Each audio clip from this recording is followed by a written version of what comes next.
My life is shit. Oh, snap. What the fuck you doing? Yo, I owe you one. Thanks a lot. Thanks much for the sub there, Mono. Appreciate it, buddy.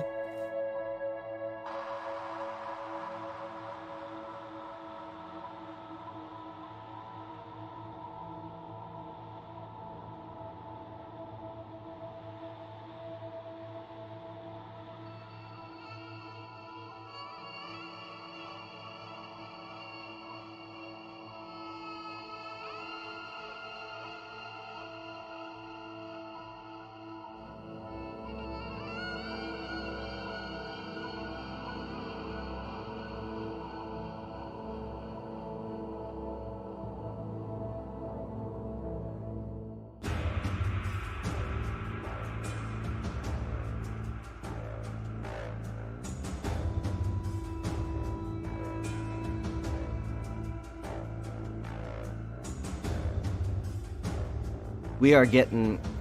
It looks like the Wright brothers' wings. That's the best way I can describe it. They'll talk about it as soon as the stream starts, though, I'm sure. In 10 minutes.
What's up, Young?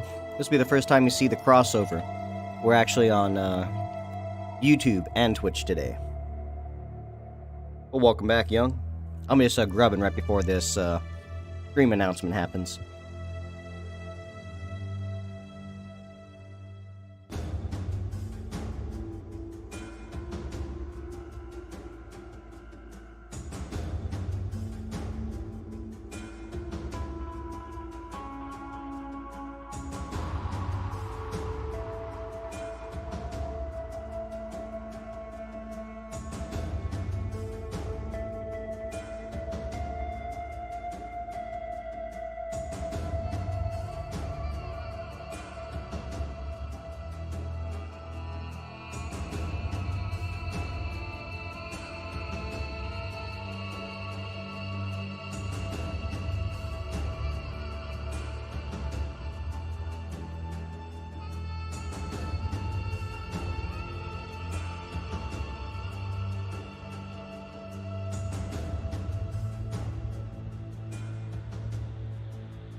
Alright, hopefully that's better.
Oh shit, 20 seconds. Not even that, 10 seconds.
Hi, I'm Chris Wilson from Grinding Gear Games. Thank you for joining us as we unveil Path of Exile's next big expansion, Siege of the Atlas. Since the Atlas of Worlds was introduced in 2016, we have released 3 large endgame expansions, each evolving Path of Exile's endgame in a different way. Today, I am proud to present our 4th endgame expansion, which launches on PC and Mac on February 4th, and on Xbox and PlayStation on February 9th. Twitch drops are enabled for today's livestream, so make sure you follow the instructions below to link your account and be eligible to earn the Wasteland Wings. We've got a lot to show you in today's livestream, so I'm going to cover a lot of ground quickly. We'll start with a trailer for Siege of the Atlas, and then dive into learning about the pinnacle bosses you'll face as you explore the new Atlas of Worlds. We'll then talk about the new way you customize your Atlas experience.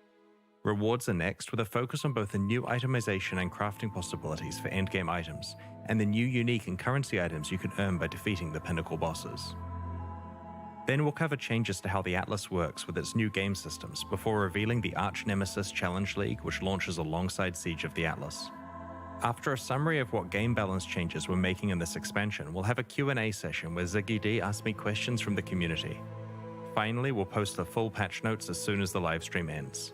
Let's check out the trailer for Siege of the Atlas.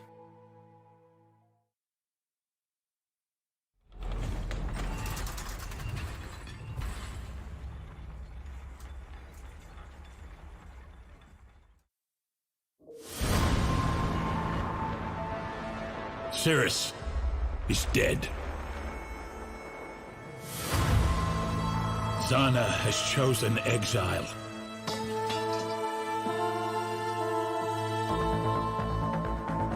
But the Atlas of Worlds remains a beacon for Eldritch Horrors. We imprisoned the Elder. We placated the Maven.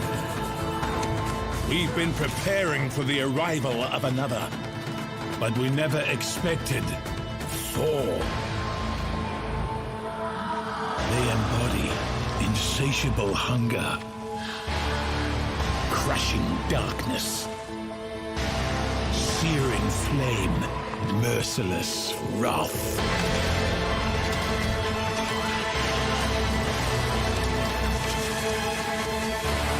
If we don't stop them, they will consume everything. This is a war for our very existence.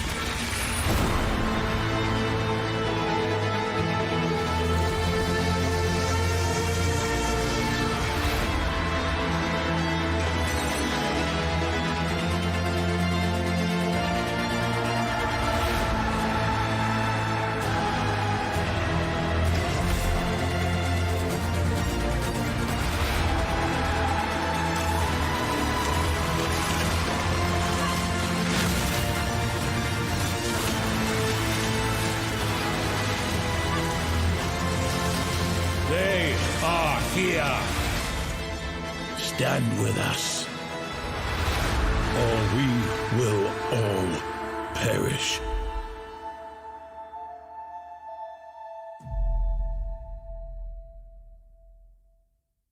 Alright, I'll just say right now, that full atlas looks cool as shit. Let's see what he says about it. Talk to us. The events in Siege of the Atlas take place after the defeat of Cirrus. With Zana leaving to pursue her own agenda, Commander Kirik has taken responsibility for defending the Atlas and Rayclast against whatever Eldritch Horrors might arrive.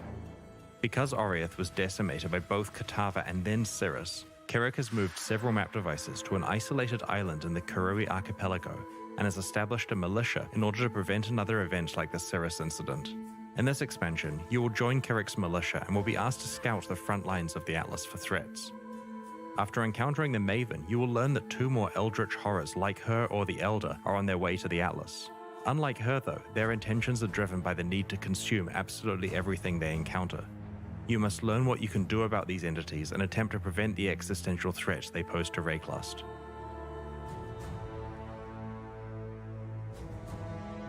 In Siege of the Atlas, the 2 new Eldritch Horrors are the Searing Exarch and the Eater of Worlds. These are similar to other pinnacle Atlas bosses of the past, such as the Elder, the Shaper, the Maven, and Cirrus. You will hunt down these 2 bosses and their sub-bosses, the Black Star and the Infinite Hunger. You will be able to pursue both Eldritch Horrors at the same time, but you can choose which you are pursuing on a map-by-map basis. In mid-tier maps, you'll randomly encounter the influence of either the Searing Exarch or the Eater of Worlds. The Maven understands the threat that these Eldritch Horrors pose to her plans. She will modify your map device so that when entering maps, you can choose to add either the influence of the Maven or any Eldritch Horror you have encountered. As you run subsequent maps influenced by the Searing Exarch or the Eater of Worlds, the amount of influenced monsters in those maps increases as that Eldritch Horror gets closer to you. Eventually, you'll encounter either the Black Star or the Infinite Hunger, one of the sub-bosses. You must defeat that boss in order to continue progressing closer to the horror you are pursuing. These bosses have exclusive new unique items in their drop pools. You're likely to have encountered the influence of both horrors by this point and can choose which one you're pursuing in each map. Finally, in the highest tiers of maps, you will encounter the Searing Exarch or the Eater of Worlds themselves. If you are able to defeat these extremely difficult foes, they can drop their own exclusive new unique items and Eldritch currency items, which we'll describe later in the livestream. Once you have slain the Searing Exarch or the Eater of Worlds once, you can then farm them. In order to do so, you must complete a series of tier 14 or above maps with that Eldritch Horror's influence applied. You'll eventually find a key that allows you to challenge the Black Star or the Infinite Hunger again. As this key to the fight is tradable, it's not a strict requirement that you slay this first boss, but the item rewards will strongly encourage you to do so. After continuing to farm tier 14 or higher horror-influenced maps, you will receive another tradable key to fight the Searing Exarch or the Eater of Worlds, giving you another shot at their exclusive rewards. The keys to the farmable versions of these bosses can be rolled like regular maps, but with their own mod pool. This allows you to control the difficulty and rewards even further. Earlier, I mentioned that maps can be influenced by the Searing Exarch or the Eater of Worlds. Before we move on, I wanted to go into more detail about what that actually means.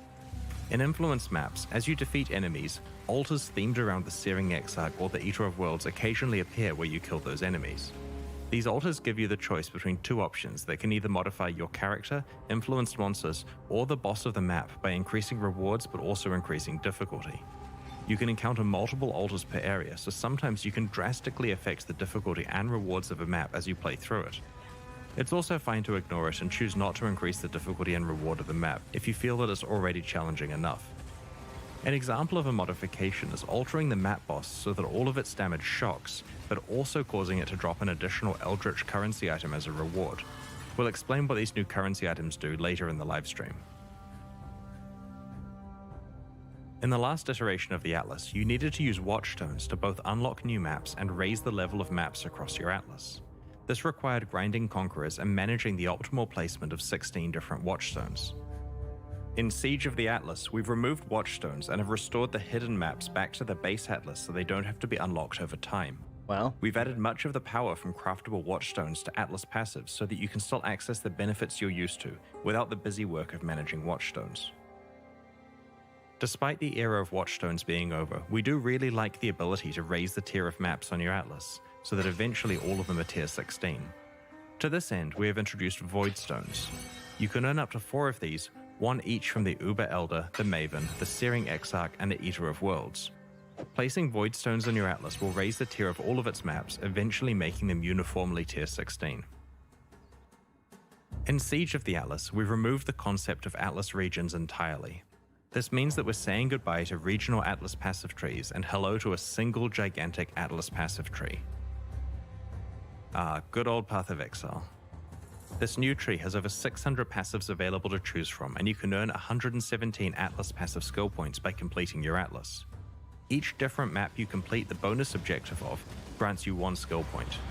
You can also earn some extra ones by completing the Maven's multi-boss fights. Whenever you allocate an Atlas passive skill, its stats apply to every map you run anywhere on the Atlas.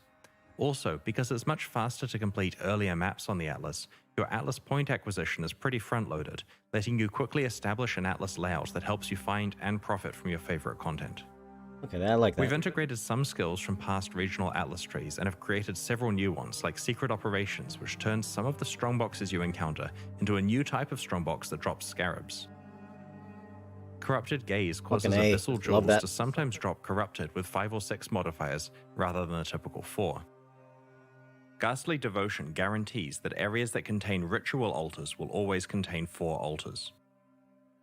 Having one massive Atlas tree means that you can deeply specialize in certain types of content without being limited to what was available in a specific region. You can increase how Okay, I often like you this. encounter your favorite content and can adjust how challenging and rewarding that content is.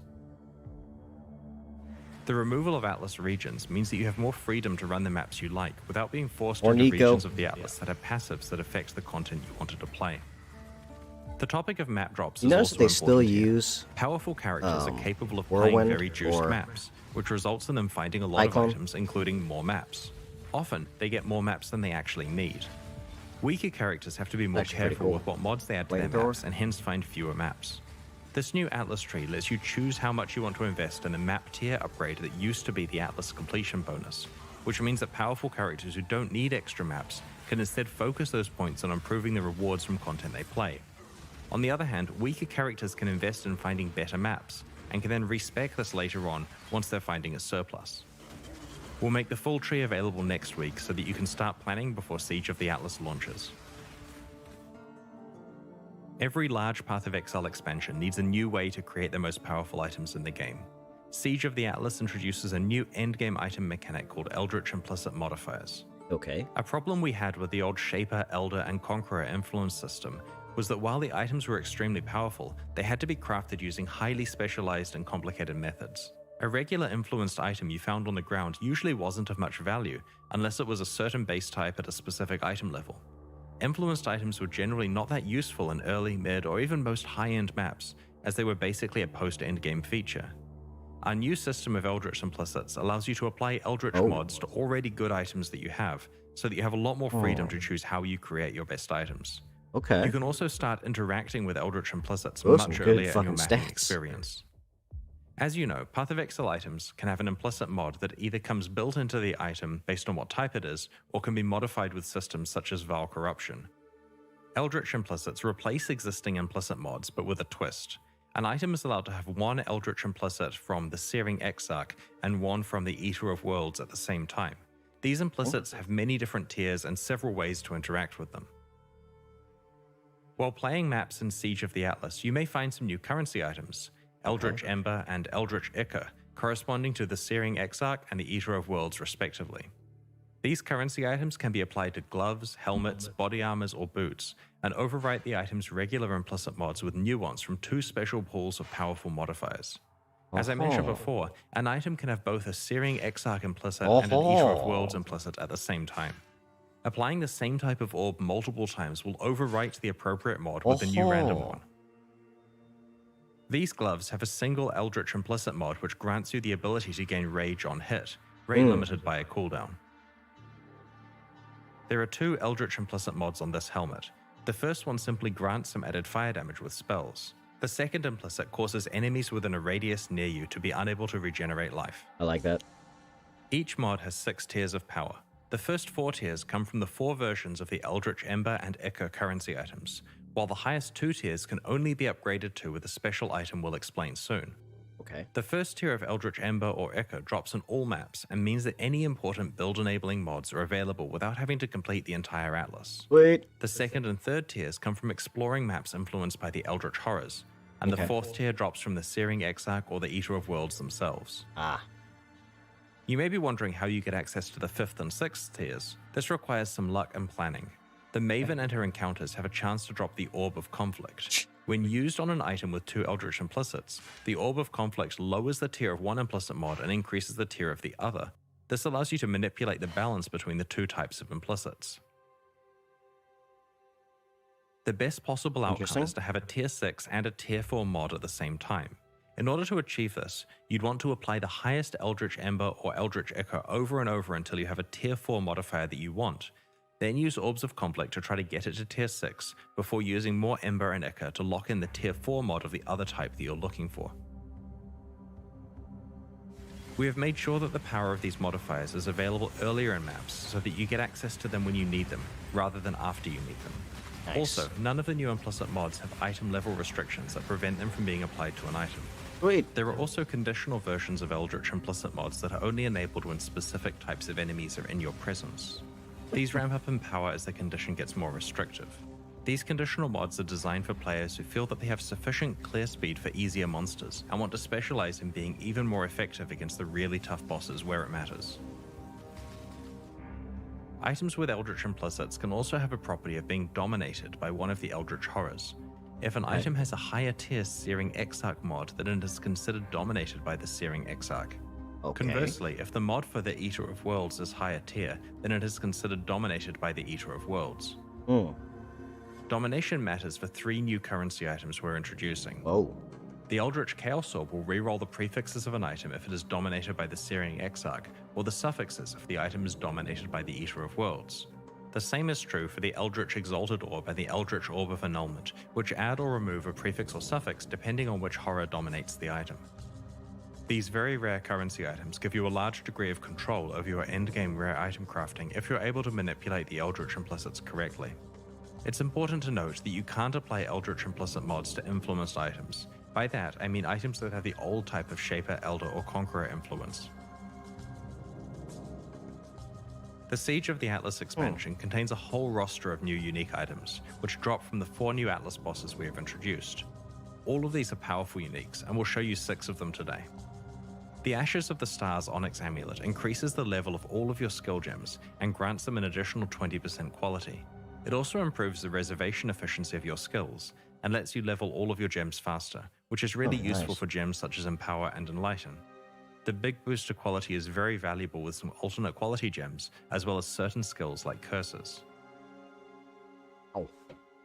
Nice. The Dissolution of the Flesh Prismatic Jewel changes the way that you interact with incoming damage. While you have this jewel equipped, damage is taken in the form of a temporary reservation to your life pool.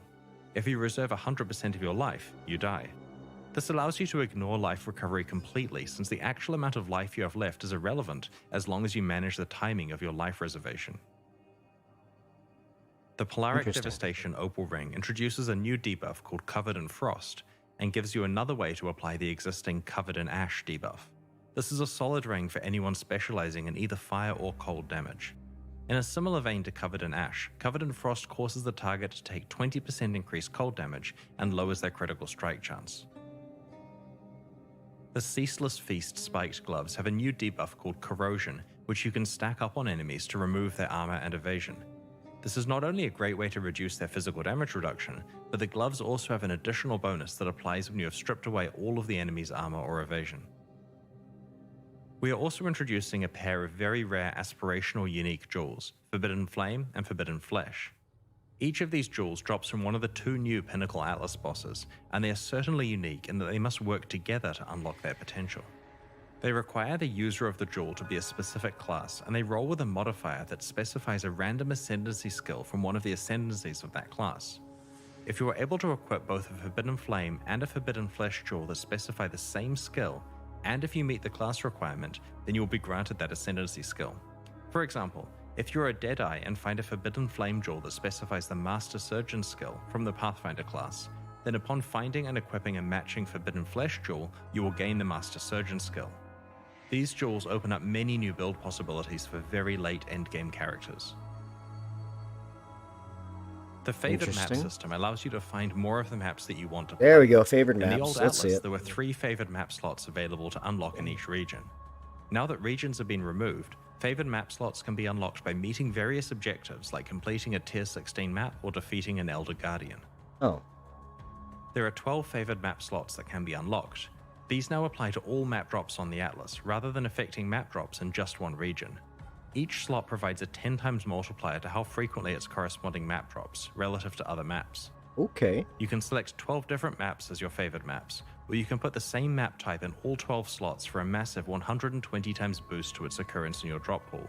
This is particularly powerful once you've socketed all 4 Void Stones into your Atlas, making all of your maps tier 16, and with a 120 times multiplier applied to a specific map. In this case, the specific map you have chosen will constitute over 50% of all tier 16 map drops. Sextants can be found from tier 14 onwards and are applied to Void Stones. When you use one on a Void Stone, it affects your whole Atlas.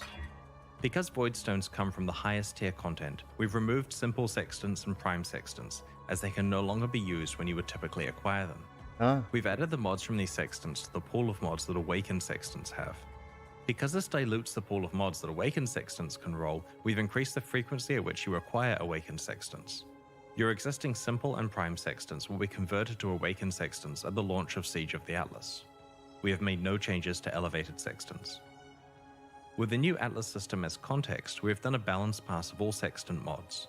This resulted in a slight reduction to the amount of content or monsters that a given Sextant mod introduces to an area. We've removed the Nemesis monsters drop 3 additional currency items mod, both because it's busted, and because it's incompatible with our future plans for the Arch Nemesis League content. We've also added a whole bunch of new Sextant modifiers. The general intention behind these new mods is that they give a strong benefit while adding extra difficulty, or reward players for specializing into having other leagues present in an area. For example, there's a Sextant mod that ensures that all breaches in an area belong to Chayula. So if you can maximize the number of breaches through scarabs, map device modifiers, the Atlas passive tree, or other Sextants, then you've got a whole bunch of valuable Chayula breaches in that map. With the removal of Watchstones, players would have lost the ability to swap in and out Watchstones with different Sextant modifiers on them depending on which maps they were running. We like the strategic use of Sextants, so we have reintroduced this behavior with a new currency item called the Surveyor's Compass. This can be applied to a Void Stone with a Sextant mod on it to itemize that Sextant mod for later use or trade. This currency item drops periodically and is also sold by Kirak for 1 Chaos Orb, similar to how Einhar sells Bestiary Orbs. There's no limit on how many you can purchase.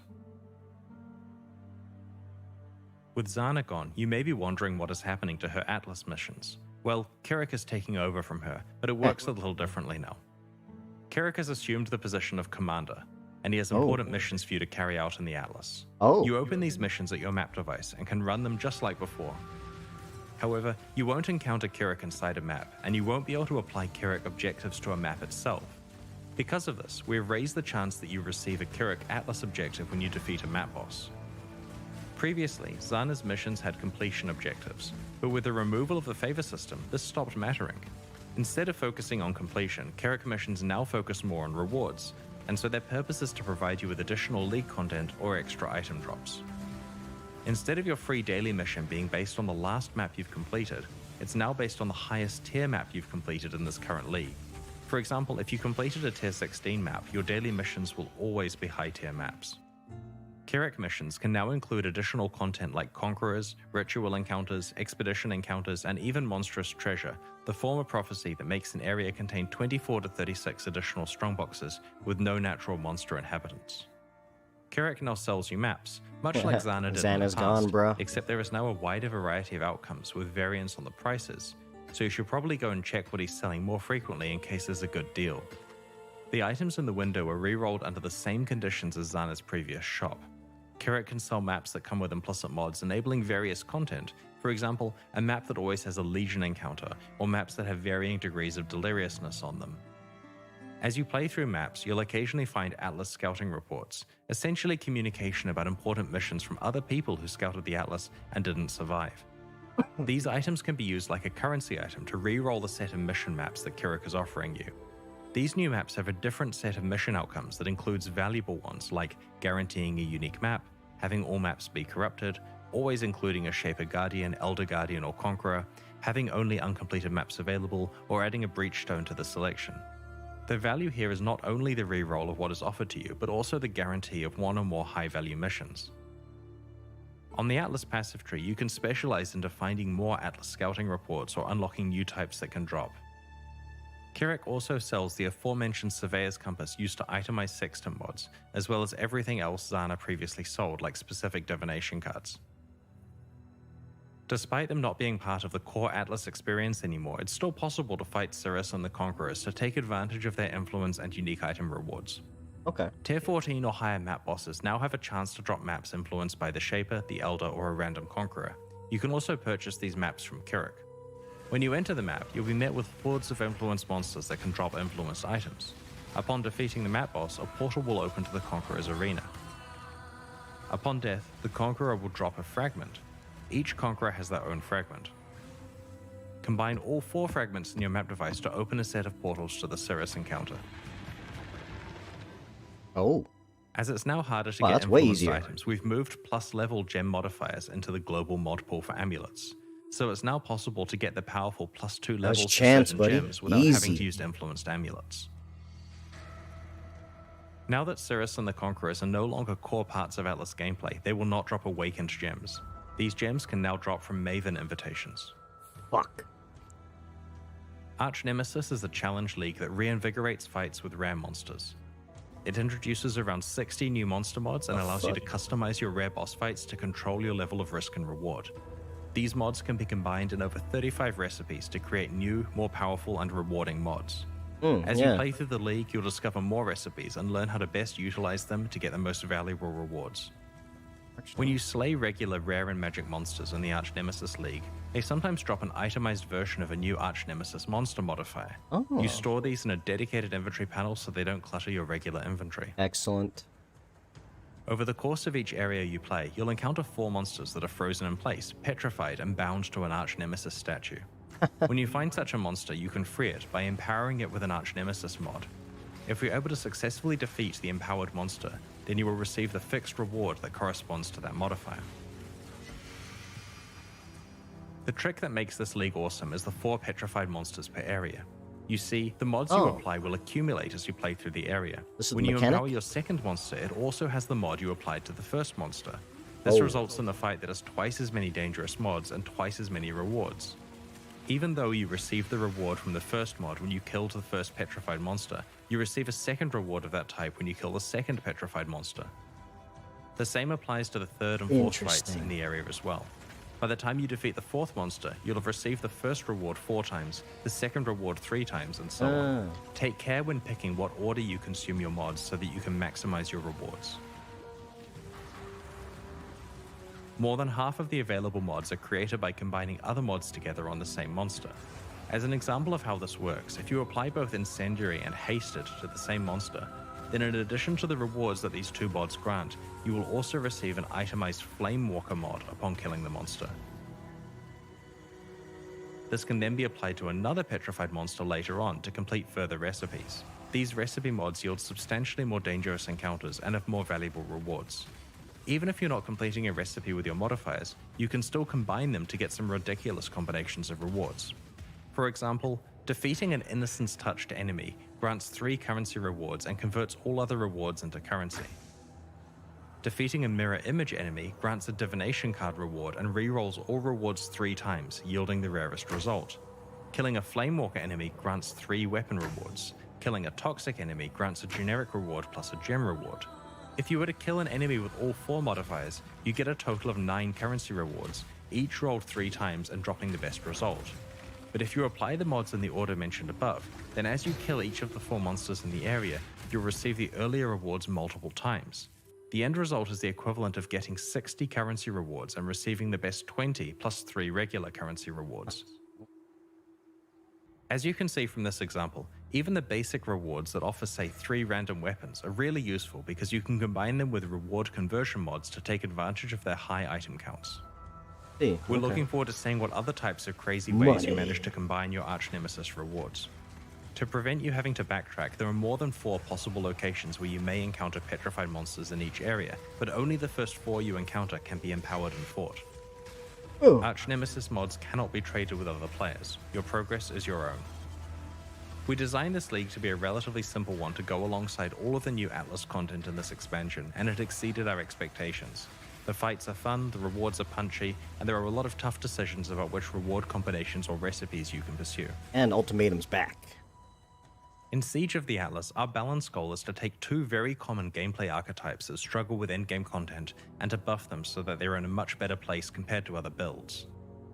The ones we are targeting are hit damage bow characters and handcasting spellcasters. If you haven't checked out the balance manifesto about these changes that we posted recently, I'd encourage you to read all about them in the patch notes that will be posted when the livestream ends. To be clear, this expansion does have a few of the usual nerfs to the most overperforming builds, but for the most part, the majority of balance changes are buffs.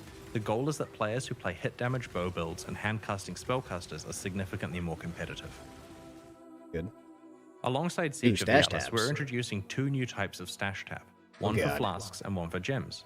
Oh, A side effect of this is that you're able to set your regular tabs to have affinity for flasks or gems, regardless of whether you've purchased the new specialized tabs. The Gem Stash tab allows you to Whoa. easily store and sort your collection of up to 500 skill and support gems. By default, it displays all gems stored in the tab, but you can use one of the 4 categories at the top to filter between red, green, blue, and white gems. There's a drop-down that allows you to pick your Fuckers want preferred my money. sorting Well, method, okay, such fine, as whatever. current gem level, required level, or quality, to easily find whatever gem you're looking for. The Flask Stash tab allows you to store 500 flasks and can be filtered to show life, mana, hybrid, utility, and unique flasks. You can also use the drop-down to change the sort order between item level, base type, and quality. This allows you to quickly find flasks of a certain type, potential flasks to vendor for glassblowers baubles, or high item level flasks for crafting. Remember that regardless of whether you've purchased these new tabs, you'll still be able to set up affinities for gems or flasks on your existing stash tabs. nice. Alongside the launch of Siege of the Atlas, we are hosting a competitive event where players will race to be the first to kill a trio of bosses: the Maven, the Searing Exarch, and the Eater of Worlds. Oh, God. The event will take place in the hardcore solo self-found Arch Nemesis League. We have some interesting prizes in store for the winners. Keep an eye on the news next week for more details about how this event will work and what its prizes are. Good luck to that, boys. I know you guys We're will almost do at it. the Q&A, but first I'd like to show you the new supporter packs we're releasing today to help fund development of future Hey, what about Path of Exile Ultimatum? I thought it was expansions. coming back. Our new packs are called the Worm and Emberkeep supporter packs. Well, the one on the right looks like Dragonite. Like our recent League packs, there are 3 tiers available, each of which include points equivalent to the cost of the pack, plus many exclusive cosmetic microtransactions like apparition effects, armor sets, weapon skins, forum badges, titles, and social frames. The Worm series comes with an exclusive pet, and the Emberkeep series comes with an exclusive weapon effect. These new packs are in addition to the 2022 core packs that we released recently. Remember to check those out if you haven't already. That concludes the reveal portion of this livestream. Keep an eye on our news next week as we unveil more details about the That's Siege pretty of quick. the Atlas expansion and the Arch Nemesis. Well, he League. did say it was only going to be In the about an meantime, hour. these so. reveals are already see what live on Ziggy D YouTube has to for you to say. link to your friends in case they missed the live stream. Please spread the word. I don't know, in And a way, join us I as we like the explore new- Atlas alongside you next week. It's now time for the 117. Q&A. If you have any questions about what we've shown you today, please get them ready because I'm about to be joined by Ziggy D as we answer your questions from Twitch chat. And after that, we'll be posting the full Path of Exile Siege of the Atlas patch notes. I guess he's not going to talk about how, he's not going to talk about how, we're getting Ultimatum back. Or maybe just, there's going to be so much. I don't know, because the end game is going to be all different now. Be way different now because, yeah, like, what is it? You just need 4 things? But I wonder how long it's going to take to farm those 4 Conqueror things. Who knows? But yeah, you get 4 of them or trade them, and then you can fight Cirrus. So, dude, you're going to have a million tries at fighting Cirrus now, Move. You don't need tier 14 or tier 16 maps, and yeah, it's... I could probably give him a shot this time.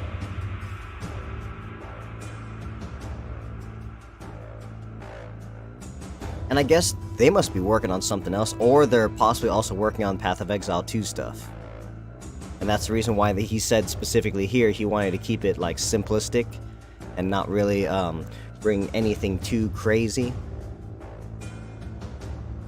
And I do admit that I like the fact that he's giving us the ability to make our own enemies, because like Scourge, we just had no fucking clue. Like Scourge just got harder and they just killed us, and I died a lot to that. So now, you know, this is going to be kind of like Expedition, where it's going to kind of slow down. So the people that like to go zoom zoom, they're probably not going to like it. Maybe they will. They'll just go in there, click click click, bam bam. But yeah, you can actually give some strategy.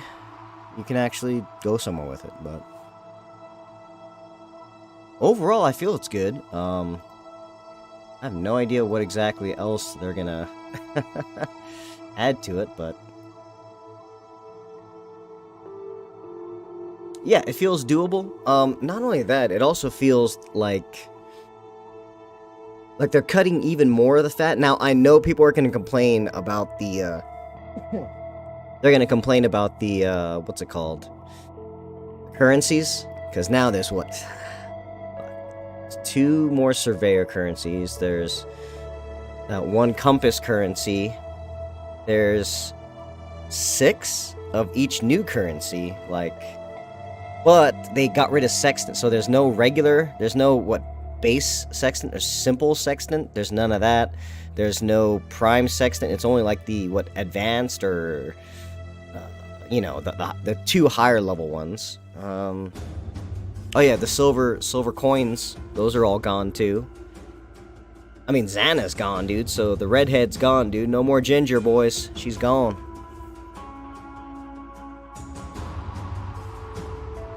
And they spent a lot of time explaining the Eldritch and the other guy. But yeah, they really went hard on that. Was that actually your favorite one? Now, she did give you a lot of things. I'm interested, and I'm very interested, because, alright, if we were to go to our map section, right, we would check it out, and we get a lot of the bonus objectives done early. All you gotta do is like finish it magic or rare, and then you easily have 60 to 80 points. I'm assuming, right? Because now every bonus objective you do gets you that. Oh, here they are. Good morning from New Zealand and Australia, Exiles. I'm Ziggy D here, joined by Chris Wilson once again. Good morning, Chris. Hey, how are things going? Very good, very good. You guys always make our day on reveal day. We work very hard to do that, yeah. A pretty spicy one this time. However, I do have to lead off with the most important question first before we get into the rest of the Q&A, and that is, were those training dummies the militia using real, or is it just an elaborate bait? Are we getting training dummies? Sometimes to fish you need elaborate bait, so I think that's a good analogy there. I think that might be a no, Chad. maybe in Path of Exile too. Then maybe. No training dummies. I'll keep holding my breath for that one. But welcome back, folks. Please post your questions in the chat for our helpful mods to grab. During this, as always, I have some questions pre-prepared based on my earlier watching of the announcements. You slipped some new stuff in there as well, like such as patch notes coming right after this time as well. So you guys are ready. Yeah. It really helps having to write up a lot of the patch notes for the Balance Manifesto in advance. That means there's a lot of other stuff, obviously, but it's doable. So early manifesto also means early patch notes. I thought early manifesto meant lots of early nerfs, but only a couple this time around. It also means early development, which is great as well. That is very good. All right, well, we'll kick things off with the new Pinnacle content and Atlas of World changes. That is the big focus of this expansion, a big end game update. And I have to say, the design of the new Eldritch bosses looks awesome, very creepy. Are the Searing Exarch and Eater of Worlds being placed? Where are they being placed in challenge level related to the Maven? Are they above her or below her? So the goal is that they're slightly more challenging. We do want to keep pushing the boundaries there. It's not massively so, but a key thing here is that you can roll the some mods on the keys that give you access to them once you've killed them for the first time. So after like the quest completion of it, you then get the ability to farm them, and that involves itemized versions of the maps. And because you can roll mods, of course, it lets you punch up the challenge and reward quite a lot higher than you would otherwise be able to do in any other fight. So it should be very interesting to see how that goes. That's interesting. How does the rewards scale with changing that? With So- having like a rare version of them? So my understanding is that the mods can increase the rewards in traditional ways with regard to increasing quantity of drops, but I'll just double check to see if there's any other special stuff. So I'm going to do the dev check emoji. Oh, that's a record for dev check, I think. In the Q&A. Mm-hmm. Yeah. Right off the So bat. basically, Quant will scale all of their special drops as well. So whatever they're getting in terms of, uniques and currency that you want, you just scale it as hard as you can. Ah, that's good, because it doesn't always scale those like special specific drops, but it sounds like it does in this case. I Well, think that's- there's a specific note on the item that mentions that quantity affects it, which helps in this case. It'll hopefully make it clear. I remember that Maven was initially pitched at being like the highest level boss fight, so now we've got another tier above that. And then with craftable makes these fights tend to be a lot harder with the Yeah. right combinations of modifiers. What so you'll sounds like there's a probably lot find, there. you'll probably find that if you play the fight without scaling it at all, like completely default settings, it's probably easier than the fixed Maven difficulty. But the average way that players are going to experience it with a comfortable level of juicedness is probably a bit punchier. Okay, that's good then. That gives a bit of range, but also there's they have the underling bosses as well, which it sounds like you're encountering much more frequently. Yeah, you get them on the way through the quest progression and also on the way to doing the farm cycle. So they're easier, of course, but they still drop good in-game stuff, but just not quite as good as the absolute pinnacle ones do. Do the new bosses have any memory games? Because I'm not very good at those. I hear players love those. Now, we'll have to say, I honestly can't remember if there's a memory game. Maven. Oh no. I passed that one. Very good. So the Atlas has undergone like a ton of iterations now at this point, adding more complexity in some areas and depth, whereas it's been slimming things down in other areas. What have you guys learned from previous iterations of the Atlas so far, and how has this shaped the new generation that we're getting now? This is kind of a very standard game design lesson, but simplicity and understandability matters, but you also don't want to lose any depth. And so, to some extent, like what we did with Path of Exile 2's skill gem system, is we've tried to make this more approachable, right? Like when you look at the Atlas now, it's simple. There are just a bunch of maps. You work from bottom to top, on fighting harder maps, and you don't have to worry about regions. You don't have to worry about repeating work or chasing conquerors around. It's quite straightforward. You don't have to understand the complexities of the watchstones, because the new void stones are so much simpler. You just stick them in as you get them, pretty much. And so at face value, it takes away a lot of the stuff that was hard for players to understand and annoying for players who did understand it. But then in return, we didn't want to lose any depth. And so we jammed it all in the passive tree. And so there's a lot of stuff there. But players who get that far in Path of Exile are very used to passive trees and understanding the type of opportunity cost and the decisions they're making. So it actually plays really well. And you can interact with the passive tree at so much earlier. In fact, so much of the rewards of the Atlas now are pushed really early in terms of you getting Eldritch Implicits and getting to fight bosses and getting, good Atlas tree completion far, far earlier than before. Because we felt and agreed with players who were saying that previously it kind of felt like the end game starts at the end of the end game. Yeah, that's like I feel like you really hit two things this time that I was super interested in seeing in the Atlas. So I'm glad to hear you say that, because it's the slimming down of the core progression system. So now you just kind of run maps from 1 to 16 as the core progression, right? Like you don't have to do any complicated steps of moving watchstones and chasing influence and all that sort of stuff to do the core progression. So that's much simplified now. Yes. There's not like any secret hoops there or anything you have to jump through, right? Right, it's very simple. And the other thing is there's now 3 Atlas quest progressions that you can progress at your own pace. You've got 2 different new Eldritch Horrors to chase with their sub-bosses, and you've got the Maven. And you can focus on one or all 3 or whatever you want to do. There's no penalty for not doing one. It's just a matter of which content and rewards you want to get. So that's a good question then. Kind of where is Maven's position now in this whole progression system? Because before you had to constantly be witnessing bosses to get unlocked the passive tree. And my understanding is she still gives you some passives, but predominantly those passives come from just completing the bonus objectives on the maps themselves. Like I imagine 100 of those come from those, and then the remaining 17 from boss fights and Maven and whatnot. So where does she kind of sit now? Right, in terms of the passive, so 117 come from completing maps, and then there's an additional 15 bonus points. So 11 are from the Maven encounters. So that's her primary purpose there, is giving you a bunch of points. And 5 of them are from the standard invitations. 6 of them are from the invitations that were previously called the Uncharted Realms encounters.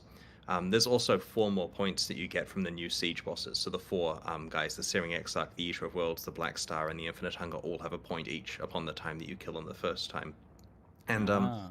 the Maven also has a more defined role in terms of itemizations. She's now the source for awakened gems, which of course are as powerful as they always have. Yeah, that's a complete lie. They're less powerful than they always have been, but as powerful as they were last league. Getting carried away with the marketing there. She also drops the Orb of Conflict, which of course is really important for the Eldritch mod crafting. So if you're wanting to perfect your Eldritch Implicits, you're going to need to fight all 3 bosses so you can get A and B and the thing that lets you get one of them to the highest tier. She's like some weird neutral third party then. She drops the Orb of Conflict. She's kind of like overseeing the conflict between the others. Yeah. Well, that's her thing, is she wants to witness conflict. You know, it's her... It makes sense. Yeah, and we kicked her in the shins a bunch of times, and now our families showed up to wreck us. So that's awesome. Okay, well that answers a bunch of my questions. I really like that shifting of the complexity over to the passive tree away from the core progression. Is there much reason to like use Maven witnessing boss fights early on then, or is it mostly just if you want to try and get some of those passives early, or some of those awakened gems potentially? It's good for you to get passives as fast as you can, because they will make it faster for you to play through content implicitly. It increases the rate you're getting rewards and so on. So I suspect players will choose to do it as soon as they're capable of doing it. Of course, as we know, those fights aren't super easy, so people will find the right place for it. How do we respec the Atlas passive now? With so many passives, I imagine the Orb of Unmaking at least has to be made a lot more common. Yeah, it's been moved to the core drop pool, basically, so you find orbs when making it a better pace. And yeah, I mean, like all things in Path of Exile, you can fix your mistakes. It's just a pain to do so on a large scale. So we're not expecting people to change their Atlas loadout between maps, but they'll find something that works well for them. And the nice thing, of course, now is it applies to every map on the Atlas, so you don't have to like ignore 3/4 of them because they don't have some specific thing you've specialized in. I'm gonna ruin chat, by the way, and just say I just got my drop. Thanks. I have a question about co-op progression this time around. Has anything kind of changed there? Can both players unlock their skill tree passives together fully? Like, it was kind of a half and half sort of deal before with the old Atlas system, where you could unlock some map progression, but a lot of the stuff was not, wouldn't work in co-op effectively. My understanding is that all of the stuff, providing you're at the right quest state, all of the quest stuff will unlock for everyone in the party. And of course, if you're in a map when it gets completed, and you'd normally get a bonus completion for that, then you do get the completion here. So yeah, I'm unaware of any issues playing through in co-op, and that's something we're trying to be very mindful of. We don't want that's to, huge. That's huge. Cause problems for people that want to play through Co-op the is entire working game as a now? party, and that even applies to like Arch Nemesis and so on. We're trying to not repeat mistakes from the past where some leagues don't work in co-op. That's very promising. Yeah, you guys have been getting better with co-op implementation of stuff, which is good because I've been co-oping every league start now, so it's good to see that. Do you imagine that even like boss fights and stuff will unlock co-op progression? Because I know some of that stuff has been turned off a little bit in the past because it was potentially abusable. Yeah, we have to stop the abuse cases because we don't want a system where, like, at the moment, if you want to play Path of Exile alone or with friends who aren't in your instance, just chatting to them while you're playing, this works. You can have a great experience. There's no reason why you absolutely have to bring friends to Path of Exile. Of course, it's good for social reasons, but You got games your that allow wings abuse moved? get to Nice. this situation where you're either kind of forcing yourself to only play when your friends are playing, or sitting there with 6 Path of Exile clients open doing complicated stuff that isn't actually playing the game. And so that's the reason why we curb the abuse there. But where possible, we want to allow it so that it works well for legitimate groups of players. Gotcha. One final question before we move to a couple of viewer questions on this particular topic area. Where's Zana going? Kirak said that she's going into exile, except we're exiles, so shouldn't she be staying with us? We're not going to give any more info on that. Players can hopefully work it out over time. That's why you play the game, right? To find things out. So all will be revealed in the future. More seriously, though, like a lot of people like Zana. Is there some potential that we'll be seeing her more in the future then? I'm gonna play a bit coy on that one. We'll see. I mean, we're not just gonna forget about it. That's a definite yes, chat. I mean, she's a great little plot thing that can be thrown in somewhere. Why would you waste that? All right, you need not say more. All right, we have a couple of viewers from chats. Joe Bobs asks, are Atlas passive allocations per character or account? These are per account, I believe. So we call this per league account, basically. So on your account, you have a separate allocation for hardcore versus the main standard league and so on and so on. Awesome. It's Kusa asks, how will Awakener level work on Cyrus keys? Will it be Awakener 1 difficulty and rewards? Oh, this is a good one for the dev check, guys. Oh, 2 dev checks. It's Awakener level 8. Okay, wow. Yep. That's kind of what happened with the recent change as well, right? Like it shifted upwards like that. May as well have it be hard. Yeah, may as well. Especially now that it's not like core content. It's chase content for you to do later on potentially. Yeah, the Conqueror stuff is pretty optional. That's a good follow up then. Not Lime. This asks, can we witness conquerors in all caps? By the way, they're excited about this. Caps, can we witness conquerors? Yeah, you can. You can. Oh, okay, that's interesting. So that means potentially a new conqueror boss fight then for Maven. Ooh, okay. What happens to the unique watchstones? Nobus asks. Yeah, I'm pretty sure we just eradicated. And yeah, all Dang. watchstones are gone. So that strips a couple of things from Cyrus as well. Is there any like buff to his loot drops or anything to compensate, or just? Cyrus still has good stuff, right? He does, sure. Yeah. They're nodding like, of course he has good stuff. And another question which I don't have a name for. Seems like a lot of currency or bloat. Can you explain what currency was chosen as solutions this time around? Well, the key thing about currency is that it's tradable.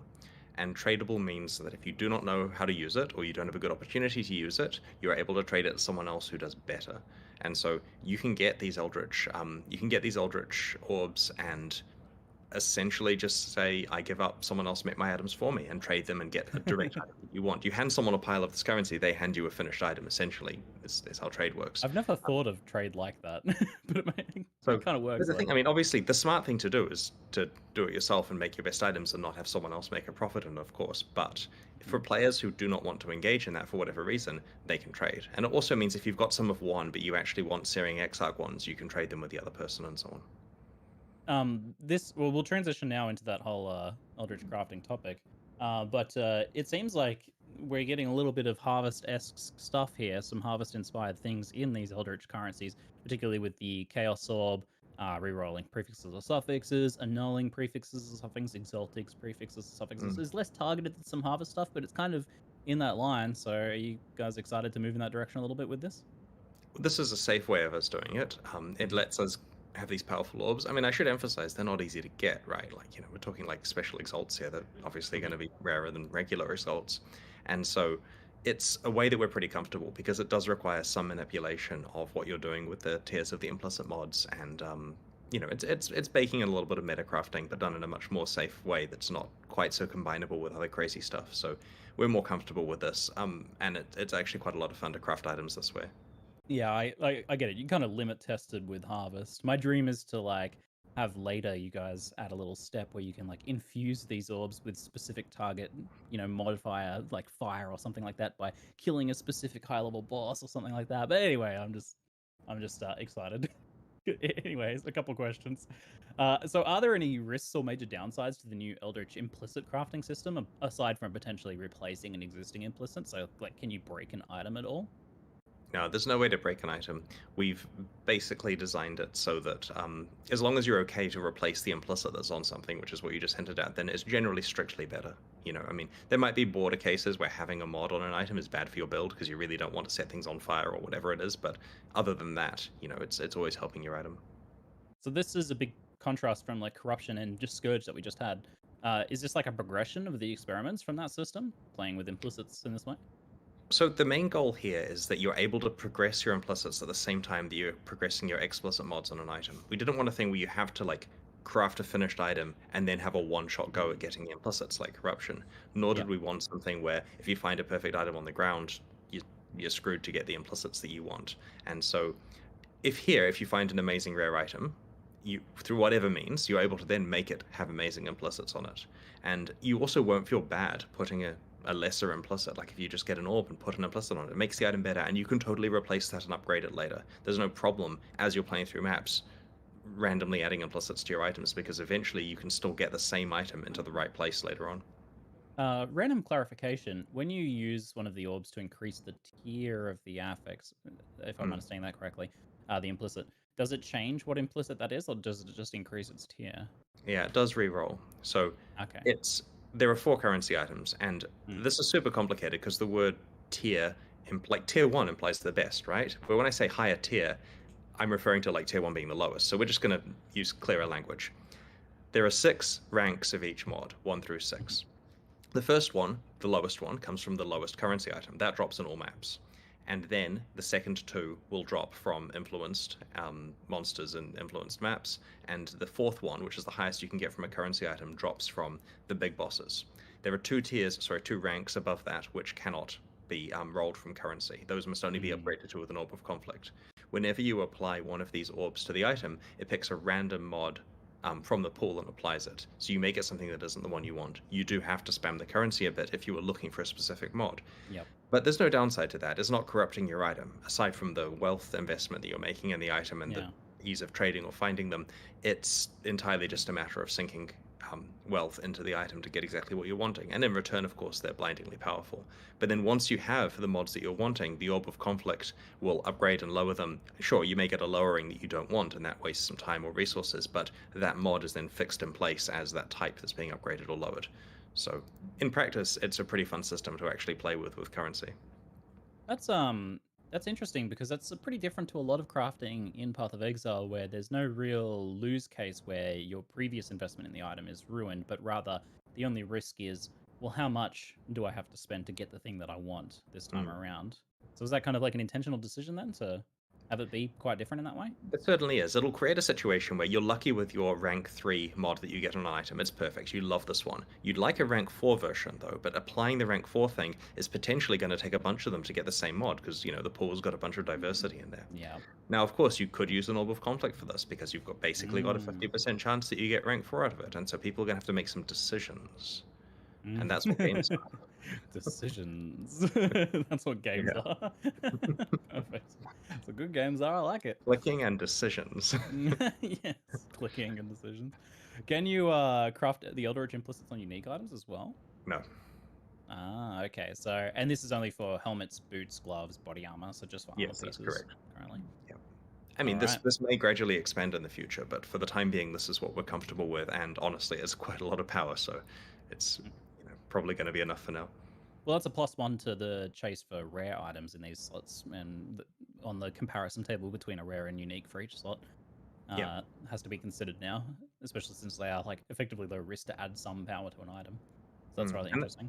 That's ideally what you want, is that uniques are kind of guaranteed power, and then rares have the potential to be better, and this helps achieve that. So the implicits aren't going to have item level requirements.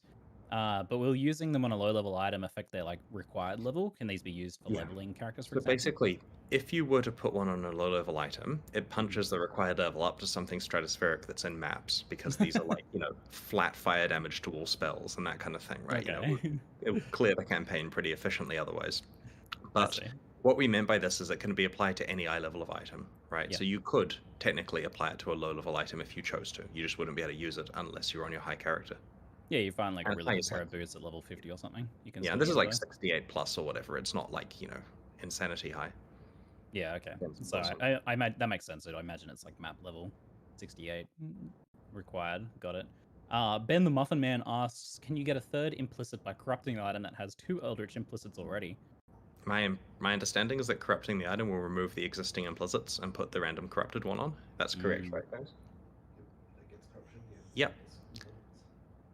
So yes, if you want to corrupt an item to get a corrupted implicit, you'll lose all your hard work on the Eldritch Implicits. But as you mentioned, Eldritch Implicits cannot be placed on uniques, and so corruption still has a very valid place there. Got it.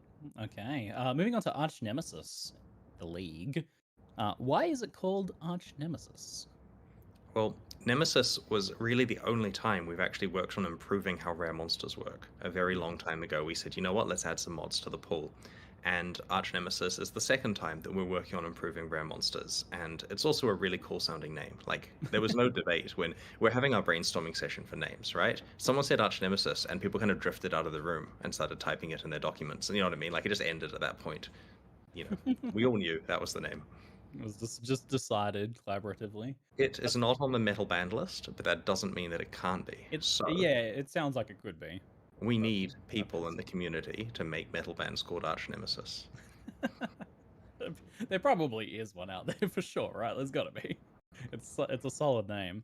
But I was like, so what are the Arch Nemesis monsters there? Because I see there's like a statue, and then there's a rare monster chained to the statue. Mm-hmm. So the rare monster is the thing we're fighting, not the statue. Right. The statue is the thing they're chained to. Okay. When we spawn an area, we pick a bunch of rares, or adding rares to the area, of course, because we don't want to take your rares away. And we basically get some rare monsters from a disparate set of types where possible. So it's a variety of rares that can spawn in that area. Chain them statues, and we spawn more than you need. We want you to be having the ability to do 4, but we don't want a situation where the 4th one is hiding around some corner somewhere you didn't explore. And so we spawn like, I can't remember the number, like 6 of these or something like that. I failed the memory game again. And we spawn like 6 of them so that as you play through the area, you'll probably encounter all 4 without having to backtrack. Only the first 4 work. But basically, empowering one of those monsters will let you fight that rare. And of course, it'll have quite a big fight associated with it. Some of those mods do some pretty crazy stuff. That sounds like new tech, kind of, the idea of like having a bunch of spawn points pre-plotted out and then only using the 4 that you come across first, right? Yeah, the level team have been doing some good work over the last few years at adding the ability for us to do fun stuff like this. Inserting things into levels, having like, the ability to have like flow graphs of where players can move around the level, and we can predict where we'll be early in a level versus late in a level to spawn stuff, for like delirium mirrors and so on. It's kind of big because, like you said, it prevents backtracking, which is a big deal, making that like core gameplay loop feel better. Yeah. It's great news. But yes, to answer your question, the Arch Nemesis monster is the petrified rare that's attached to the statue.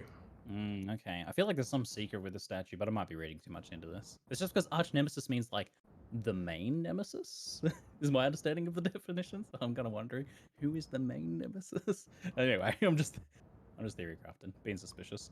Arch Nemesis modifier goober things have their own inventory menu for storage, which is certainly a nice improvement over other similar mechanics in the past. Well done. However, when you click them, do they automatically go straight to that menu since they aren't tradable anyway? That's correct. They automatically go there. You don't need to go through the inventory. We should also talk about clicking here, because we have spent 13 weeks preparing for today, where players are going to say, but these don't auto pick up. Do you not learn? Like, they're going to be sitting there scratching their head going, seriously, GGG, we've told you by now it's auto pick up or nothing, right? So we've been prepared for this. You don't have to find very many of these per area. It is usually around 2, right? And I know in the past I've said that expedition stuff didn't auto pick up because you don't find many, and then when you actually play it scales to like 16 in the crazy juice maps, and yes, that is too many. These mods don't scale. You're finding like 2, maybe 3, but I'm wanting this to be 2 ideally. And so yes, you'll have to probably click twice per area. The thing is, the inventory space, while large, is not completely unlimited, right? Like, there are cases where auto pickup would be annoying. And so we've actually also identified the fact that we need to give more inventory space, which is present in the footage you've seen, where we've increased it to an 8x8 inventory, giving you plenty. In all of our internal testing until like literally 3 days ago, it was a 5x5 inventory, having this awesome constraint thing where players are like frustrated at having to choose what they're carrying around and make decisions, and we love decisions. But at the end of the day, we realized that would not be popular. And so we've significantly increased the space up to 64 slots, which should be plenty. And if you're lucky, you'll find there may even be footage of the 5x5 inventory floating around the internet, because the B-roll footage we gave to journalists earlier this week was still when it was 5x5. And so we had to refilm the entire Arch Nemesis section of the live stream at the last minute with a new 8x8 inventory so that people don't melt down about the limited amount of space there. Nice.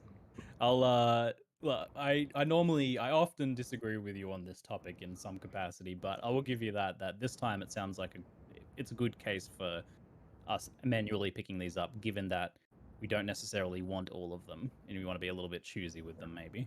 And it really is like 2 per area that you'll find. And if it's something where you're well into deep, complicated recipes, 4 tiers deep, and then the most common thing ever drops, you're probably not going to want to pick that one up. In addition, correct me if I'm wrong, guys, we are supporting filtering of these. Yeah, you can interact with them with loop filters, and that means that someone will quickly work out what the valuable ones are and make it so people understand whether they even need to make the 2 clicks or not. I'd recommend it during the campaign because you need the reagents to climb the higher recipes, and even the bad ones that give you like some, triple weapon reward or something that you don't necessarily value will be very important to bolster up the complicated recipes that rely on reward conversion later on. So it's not as obvious as there being good or bad mods, but there are certainly cases where you've already got 7 of something and you don't need an 8th. Okay. A couple follow-up questions. So you said you're aiming this at being like 2 clicks per zone, which is not too many clicks. But I noticed that you need to spend 4 of them per zone. How's the economy of that work out? Are you intended to not always juice them? You're going to want to save up for recipes and have a plan. So if you have a completed recipe, you may as well use it when you find the statues in an area. Some of the recipes have up to 4 components. Some of the recipes have just 2. There are cases where you're not completing a recipe, but you're spending mods because you may as well, or you want to, or you've come up with some cool reward combination. But generally speaking, you don't, when you're playing through, you don't necessarily feel the need to want to juice out every single statue that you find. You're doing it often enough. Like every second area, you'll probably do a very complicated fight. And for some players, they'll spend their 2 in every area if they're doing simple recipes. But yeah, you certainly, it's okay to find one where you don't have a mod in order to unlock the monster, because there will be plenty more later on. Okay.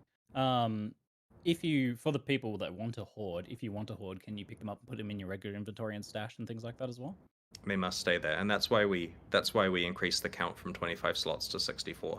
And this is a surplus now. It's fine, but yes, people who wanted to hoard were having problems at 25, which is something we decided not to have a day one Reddit thread of do they not think, and so we decided to think about that one beforehand.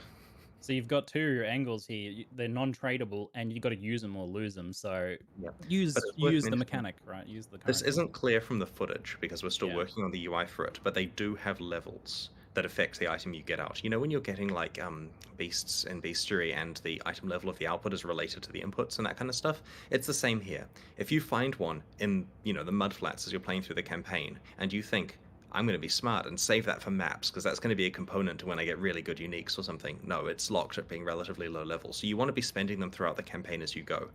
Now, we're doing a bunch of stuff to be permissive with levels there. So if you find something in Act 1 and you spend it in late Act 1 or early Act 2, it's still, you know, impactful. Like we're giving some level grace there, but at the same time, the intention isn't that you just pick up a bunch through the campaign and when you hit maps you've got 64 reagents good to go for the good rewards. And so because of that, yes, you do want to be using them or losing them pretty much. All right, okay. Is there much point to killing the Ash Nemesis without the modifiers? Do they still have their own kind of like set rewards, or is it just kind of basic as killing a rare normally? You can only release the monster attached to the statue by expending a reward. Oh. So you may choose to expend spare rewards, just releasing monsters and getting the stuff from them. Like I find a thing that gives me a currency reward. If it's not part of my master plan, I should probably pick it up and just use it on the next statue so I get a fight and get some rewards. But you can't just tag the rares and fight them without giving them a property. Oh wow, so it really is potentially an every other map sort of situation, or stockpile for a while and then blast them for 10 maps. Because you're getting around 2 per area, a lot of fights are totally fine with 2. Like that's what you're kind of wanting to do. So you may, playing the default way, get to have a fight in every area, but you'll also find situations where you want to build up to 4. There's also the thing where we don't just assume the players can handle a 4 fight, right? Like that's quite tricky. You want to have a look at what type of monster it is. Maybe if you have a 4 fight that you want to do, it's better to put it on something small like a squid or something like that, rather than you know, necessarily a big beast or whatever. I think with all the 4 heads in chat, everyone can handle the 4 fight, but we'll see. Sorry.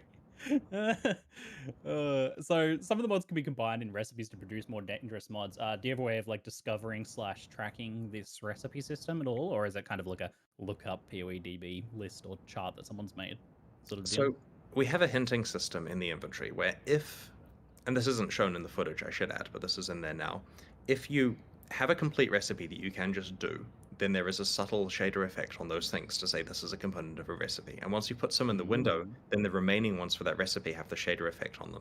And the shader effect is more significant if the recipe is a larger, more important, valuable recipe.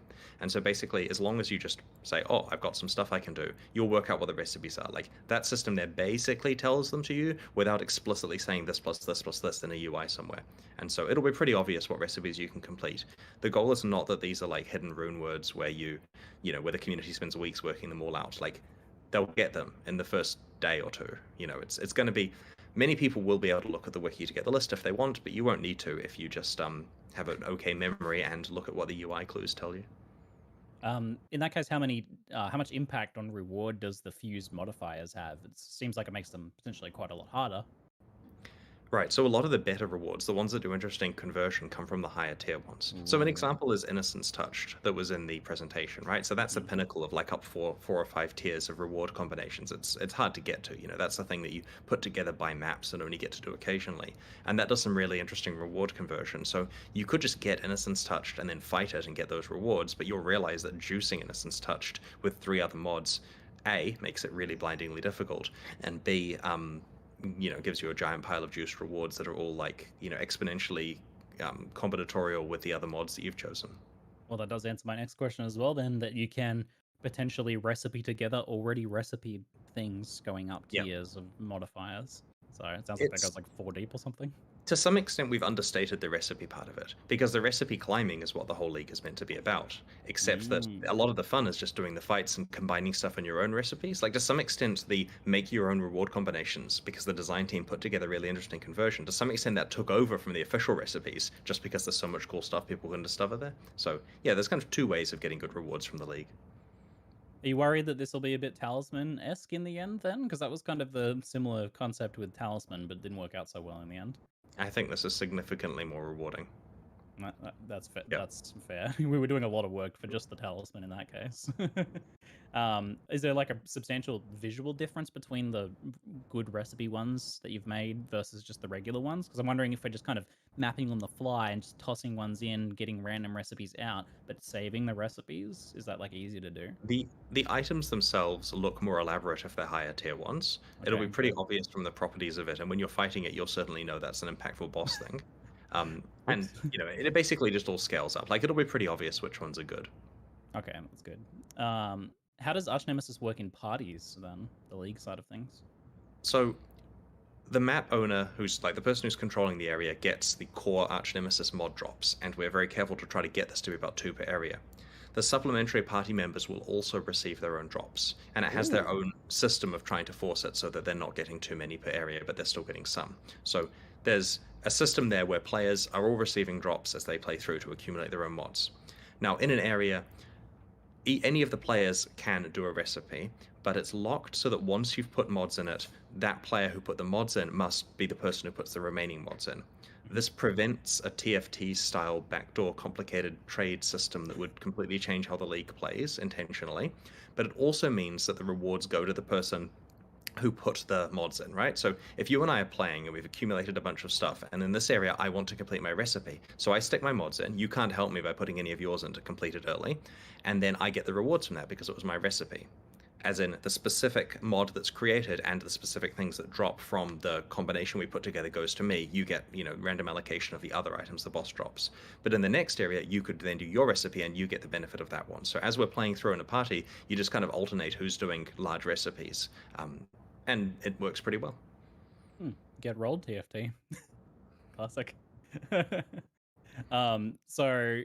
But if you're the map opener, you're the only one who can put the mods in the first place, right? Any player can start putting mods in. So if someone Really? rushes in and sticks a mod in ahead of you, then it's their instance in terms of putting mods in. Then they've locked it in. That's unusual. That's very different to how it normally works.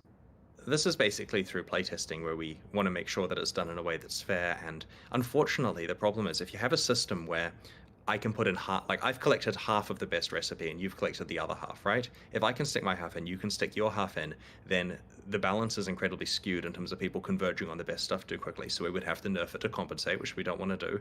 And it also creates a system where now the second you get half of the best recipe, you go to some Discord and start spamming to get the other half. And that's not really the game. Here you have a progression that you can control. You don't have to spend a lot of time out of game trying to find it. And because of that, we can make it punchy and rewarding. We don't have to harvest it down to be bland because of the fact that there's tradability there. Well, this is fantastic from the party play perspective because I can, if I'm opening them all the maps, which is usually how we run it, then I can put all mine in and run mine, and then my partner can collect up a bunch of mods, and then I can open a map later in the future, and they can start putting in some mods without having to dance to their hideout and put in their map and stuff like that. Exactly. So, The only concern is if you want to put stuff in that instance, and they also want to use that instance to put stuff in, then you have to kind of choose who's going to do it, and that's a race to who puts the first one in. But to be completely honest, there are more maps, right? Like, there's always another map. But yes, like there all is things always in another life, proper communication with your partner is very important. Communicate, collaborate. All right. Can you search the Arch Nemesis inventory? Is there a search bar? I can see that being a requested feature if there isn't. Like, as in you type in part of the name and it finds Yeah. it. It's a reasonable suggestion. It hasn't come up. Like, it wasn't a big issue because I think that by the time because you can control where they go, you take your good ones and you put them in the corner, and you know what I mean? That kind of thing. So you kind of do understand where your stuff is, but I don't see any harm in adding the search bar, right? Like, we're not philosophically opposed. It may already be done. In fact, there may be someone watching this going, I should do that. But, some UX designers he doesn't see the harm in it. Or they're thinking, it's been in for 4 weeks. What is this guy doing? Okay, we'll see. Is there a search bar, guys? Is there a highlighting thing for the Arch Nemesis inventory? There wasn't last time I checked. Yeah. Yeah, okay. We don't think so. The memory game Alright. again. I just made more work for someone. Sorry. HMS Sin asks, can Headhunter steal the Arch Nemesis monster's unique modifiers? Oh no. That's a great question. I remember it being discussed. Can Headhunters steal the mods? Pretty sure we can't allow that for a variety of reasons. I mean, they don't want it to. You just fixed a bug. It may already be handled, but there were some blank stares from... Oh. Oh, getting it caught in time. You got a week. Can a developer who's watching this please fix this? And if you don't, Reddit gets that one. Very good. All right, we have a few other random questions, and then a bunch more questions from the community. Good job, mods. Okay, so I noticed that there are no new skills revealed this time. Why is that? You weren't supposed to notice. Oh, it's like that, is it? We had 13 development weeks for this expansion, and we had a lot of scope. Like, this was one of those big endgame ones with a league that we needed to make, and it just didn't make the scope, right? And we also felt that the game actually has quite a lot of skills, and by buffing two significant archetypes so extensively, like, we just literally took dozens of skills and made big improvements to them. This is kind of combined with the new Eldritch Implicits that have a lot of build enabling stuff. We're not worried about the game having nothing for people to do. It's a resourcing issue, and pretty much the fact that this isn't, there's going to be plenty of new builds for people to play. Well, yeah, I can imagine some people are going to be disappointed because a lot of people do specifically want to always play the new skills. But I was speaking to Bex a little bit about this earlier, and she was saying like our dev resource budget for making a new skill and getting it in is actually quite high. So it is kind of like a costing decision there. It certainly is. But it's mostly, we'd rather do this expansion well than make a few skills. And to be honest, like, the number of players who want to specifically play the new skills as a matter of course is only like a small portion of the player base. And I'd rather make content for 100% than for like 7% or whatever. But, obviously will be, skills added to the game in the future. The other thing is, like, occasionally players will say to us, hey, what you should do is not make new skills and instead fix the existing ones.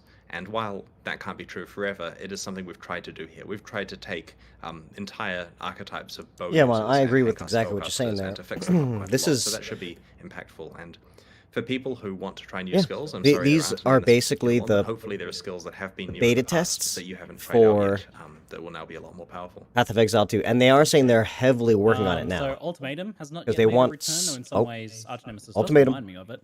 But is there any word on its rework and return, as previously mentioned? This was a resourcing issue as well. We realized that to get it in the game in the state we want requires quite a lot of work, and that wasn't going to fit in 3.17 alongside this stuff. The Atlas stuff has been rather large, and so we do intend to bring Ultimatum back in the right form, but it's not this time. All right. Potentially next time, DM. Aw, maybe 3.18. Awakened Gems seem to keep getting... You kind of touched on this a little bit, but I'll bring it back up again anyway. Awakened Gems seem to keep getting nerfed. And I kind of guessed that with Cyrus and the Conquerors being semi-retired now, I guess, we'd be shifting away from them being a chase or an expected progression for builds. But it seems now that they've been made a drop from the Maven boss fights, they're staying core, somewhat at least. How do you guys feel about Awakened Gems in general, and what's the goal with them? We see them as core, and we think they benefit many builds. In fact, we wish there were more of them that would benefit more builds. Like, it would be nice if there were Awakened support gems for literally everyone. This is not a feature announcement. That's literally just us thinking aloud. I don't even think we're planning any in the next few guaranteed expansions. Yeah, we think it's important makes sense to me to too. have something that you can get from the Maven that will help improve your late game damage. Now, considering I haven't fought the Maven or Cirrus or any of those guys yet, eventually I will, and maybe I'll be able to understand that. But I think once everyone gets the hang of it, fighting Maven, fighting all the bosses at the end, I think that's when people start understanding things better. But again, I usually make a blind playthrough, and I just make my own build. So we'll see what I play next. It's either going to be Duelist or Templar. We'll see where we go from there.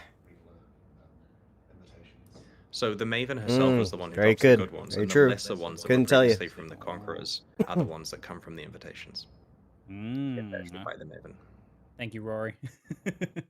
So that's kind of good as well because it had kind of been felt that the Maven's rewards were a little bit underwhelming. I think compared just to having say, Cyrus badass and shit the and bosses. killing everything I really think quick there's is also- the gist of this game. Yesterday we had this conversation. In fact, I shouldn't be saying stuff like this. We were reading some of on. the drafts of questions that we may be asked, right? Doing our prep for this, and we get to this exact point of what are we doing about Maven rewards with regard to, is the Awakened Gem sufficient?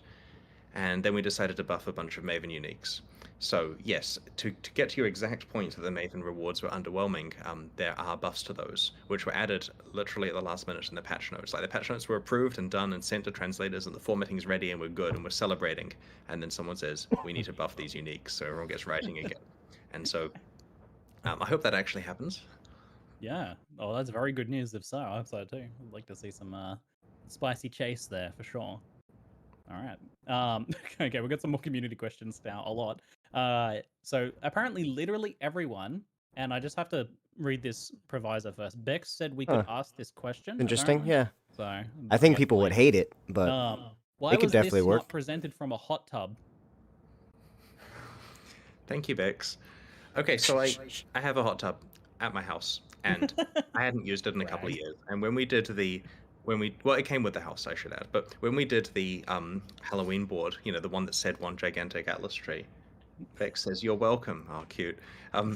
Anyway, when we did the Halloween board and we had the stream from a hot tub, because of course that was topical back, a few months ago when we did that. Right, Goatman? I thought to myself, What's up, bro? I bet you I'm going to be asked to do this, and this thing needs. Yeah, cleaning. yeah, It's been but a few years since anyone used it. This Tuesday, hot tub Wednesday at needs Ghost to be Town. Yeah, sorted you have out. to change And it up so then. I was sitting there like hot summer sun, like getting sunburnt, scrubbing this hot tub. Yeah. In my spare time, just in case we needed to do it for this live stream. And then, thankfully, made a judgment call that no, for the sake of a meme, I'm not going to confuse 99% of the players. Yeah. But it could have happened. There's a very close parallel reality here. Yeah, the 1% of people who pay uber attention to these memes would have loved it, but 99% of people would There's just be also like, the risk "I of see the hot you tub." accidentally violate some rule. Turns out that's not allowed now or something like that, and then instantly the stream's cut off, and then we just, torpedoed a whole in marketing thing, All the press reporting focuses on you being on a hot tub and doesn't care at all about the expansion. That's just what gets reported. Perfect. All right. Someone asks, how does the Ascendancy gems work with the Scion? I don't think they do. The Ascendancy jewels. jewels, the Scion. Yeah. It works. Oh, it does? You guys are smart. How does it work? She has her own set. Right. She has her own set of special mods. Oh, So, yeah. okay. That's that jewel though. I was looking at it and I was like, holy moly, there's a lot of versions of that Yeah. jewel. We tried to make it clear in the stream, but to be clear, they have class restrictions, and they will give you an ascendancy of your class from a different ascendancy. So if you're a Deadeye, you can get a Pathfinder 1 or a Raider 1. You can't get a Juggernaut 1 as a Ranger. Oh wow. Okay. So they do let you splash outside of your ascendancy class, enables tons of new builds, but it does Splash. not let you get something incredibly off class yet. Yeah, okay, that's great. We don't have tailored drops like that typically. Yep. Unless you're an Ascendant, which does have a bunch of off-class stuff, they clarify. So to answer your original question, yes, that's how you get your super off-class stuff. Oh wow, okay. Yeah. Whoa. Okay, so multiple layers to that. So you can splash stuff from other ascendancies on your character, regardless of you not being that ascendancy. You just have to be a ranger if you get a ranger Yes. one. You're You don't have to getting be any ranger ascendancy on a ranger. You don't have to be a Pathfinder to get an additional Pathfinder node. So it's not about getting an extra ascendancy point. It's about getting an extra ascendancy point outside of your ascendancy class, but within your class. Wow, okay. It also means from a farming potential, if you're wanting to sell these or something, you might want to be the class that is the chase version of Well, these. You don't find one for your class. It's like Hellfire Torches. You find one, and if you're lucky, it's your class. Oh, okay, alright. Okay. I was getting confused between the two things there. There are 7 classes. They'll drop for a random class, and then the node that it picks for that class is one which is from any of its ascendancies, and you need to be that class to equip it. Okay, alright. But you playing a Marauder, you can get a Ranger one to drop. Why You're not? playing a Marauder, you can get a Ranger one, and that Ranger one will have any Ranger ascendancy passive on it, including okay. outside of the. That sounds like a lot more class. items. Yeah, than I made this whatever more they're confusing talking than about it right needed to there. be with my explanation here. I was surprised because we don't normally have tailored drops like that in Yeah, POE. no, it's not a tailored drop. It's Yeah, okay. I'm just clarifying the the fact that a ranger cannot equip a juggernaut as a skill from Yep. this. Okay. Oh, they're talking about But this the new question, nonetheless, gem. revealed some pretty Yeah, awesome it's stuff, a so hard exciting. RNG fest is what they're Okay, talking about. Lufathor Basically, asks, you need can we apply these new Eldritch Implicits the to red new and the items? Well, we blue, already and they're answered that both one. jewels, and they both What need to happens go when into we your use skill hand tree, swords on and they these both need to be the items? same. Oh, that's an interesting one. And you need to Hand swords be. in an Oh, implicit it's existing. like, Oh, and you can that's only get those interesting. from endgame, like the 2 new bosses, and it's like, yeah. It's similar to synthesized items where once they have these on it, you can't chance By them the in way, POEs. Goatman, did you get your wings? Destroyed. Very nice. Path of Exile really is a game of will the community or our limited team of developers think of it first? You know, there's millions of you guys, and these guys here are real smart, and a lot of people are also asking about tainted currency as well. What's happening with that? I believe tainted currency does not drop anymore, right guys? Correct. Yeah. No more Okay. tainted currency for now. For the record, I really like tainted currency, so we may see it again in the future in some form, but no, all of Scourge is going away for now. Aw. Yeah. Bye-bye, I Scourge. Like, well, I certainly like these. Nice. You guys are welcome. A very popular thing, and We're all the Wright how do brothers you now. guys We all feel get about them that? 'Cause fucking I feel like wings. every time you guys have made Six Links easy to acquire, it's been universally praised. Hmm. Hmm. Yeah. I feel if we made it so it auto picked up items, people would praise it, and then if we made it so that, like, you know, these appear in a spreadsheet rather than a stash tab, people would praise it. And then if we made it so you don't need to log in for it to find the items, people would praise it. And then if it just emails you a daily update of how cool you are, Alright, like, calm down, calm down. Calm down. I think easier Six Links is going to get praised until the game has no valid progression anymore. Okay, while that may be true, I think this is slightly different because I think this touches on the issues with the current socketing system, which you guys already agree to. Yeah. You're And look, removing I the whole was- thing in PoE 2. I was explicitly pushing for easier Six Links for the longest time, right? Like, whenever there's an opportunity over the last decade to make Six Linking easier, I'm saying do it, do it, do it. So I Some agree guy's in this about to get case. shot. Okay. Partly because Six Linked items are going away in PoE 2, and now it's a matter of Six Linked gems, and Yeah, I figure, you know, it's going away soon. Why not just give everyone their Six Links pretty easily? And it's just it's so much nicer. But anyway, okay, all right.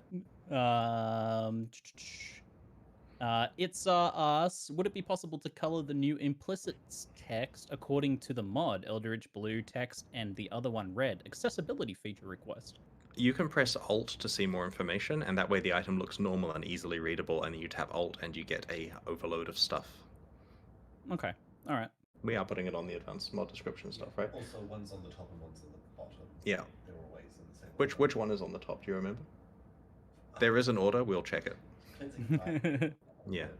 The It's there's- likely the cleansing. It's likely the Searing Exarch is on the top. We'll find out though. So it's also worth noting we've removed the option for advanced mod hovers. Now it's just mandatory. For some reason, this is the thing we added. This comes with the out next default week, off. Goatman. So a new player installs the game, presses Alt, and doesn't get stuff. And so that's definitely just on with the option removed now. So anyone Thank who you. hated it for some reason, it's mandatory. Yeah, I as a streamer, you often have to be like, why don't I get that text? Okay, Can and you here's an enable it? amazing thing for our international players. In this release, when you press Alt while looking at an item, it will show the unique name and base type in English in brackets, and so you can Google for them. So, I mean, I guess if you were having problems with this, you probably can't understand this. But anyway, someone please tell the international players that you can now see what the items are. And this is really important for builds. Like, imagine you're playing the game in a language and you struggle with English, and you find a cool unique, and you're looking at, say, the Russian name for it, and you Google for it to find out what build to play. You won't find the English build guides, whereas now you can find the English one. We've also added experimental support, like an early version of Japanese for testing. I forget the There's another? instructions of how to enable it. It might just be, I think you have to go -- language Japanese on the command line, but if anyone would like to give us some feedback on that, we'll be opening a forum. It's not finished yet, like this is just the baseline kind of, quarter of it done or something like that, and we'll ideally get that done over the next months to a year. Awesome. Well, that's awesome stuff to hear. Yeah, I can say that will be really helpful as well. I could just read the patch notes to you all day and just delay that actually Well, I getting mean, posted. you'll be releasing them like in a moment, so Yes. it's all right. People can read. Cyclops Fear asks, will a Blessed Orb then re-roll the numbers on both Eldritch Implicits at the same time, or only one of them, or any of them? I'll add. Blessed Orbs and Eldritch Implicits, do they even have ranges? Most of them won't, because they've got the ranks instead. Yeah, so a lot of Eldritch Implicits do not have explicit ranges for the implicits on them because they have 6 different ranks instead. And if they do have ranges, does Blessed Orb reroll them? If we have any of them that do, they do. I can't Right. confirm that we do have any. Yeah. So it will work if there are any. We just can't think of any that currently have ranges. Okay. There's a two-part question here from Major Influx. Since there's no more unique watchstones to give +1 zone level, is there any way to get like higher level maps like 85 and whatnot?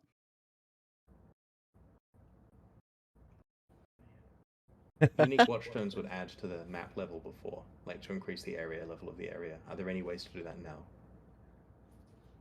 I can't think of any. Atlas passive for unique maps, but that's about it. Yeah, there's an Atlas passive for unique maps, but currently no. Okay, so that kind of maybe answers the other question then, if there's any way to get item level 85. Oh yeah, that's basically I have to feel all. So that Well, kind of Mono was saying he was That's just needed his then, not the speculation developers, is that the reason why this is kind of a It's worth noting softball, that well, not really a our intention softball here league, is but to not a continue full to pure evolve this league. new endgame system and subsequent expansions. I feel The that previous era they of are dropping working an on Path of entirely new Exile endgame too, every and that's year the main may thing. not necessarily yeah. happen a year from now. I mean, Well, because the before goal he would, basically is to Goatman, he keep would working on this one because say we like shit, it and he's like, and dude, try I don't to actually know if incrementally it's improve correct. on And each expansion respect rather to than him, because dropping a he's completely new saying one each year. he We think that doesn't will actually know for sure, give so he people a has lot the more to devs work literally in towards the an endgame background with each league, as opposed to just seeing confirm or new content, deny trying out a couple of new builds. things that are right or wrong. Stuff to do in the end game as well. There was a lot of talk about like, well, there's major damage buffs for hand casting and bow builds, hit bow builds, but totally not at work 64 us. Will there be any changes regarding mobility and defense options for hand casters?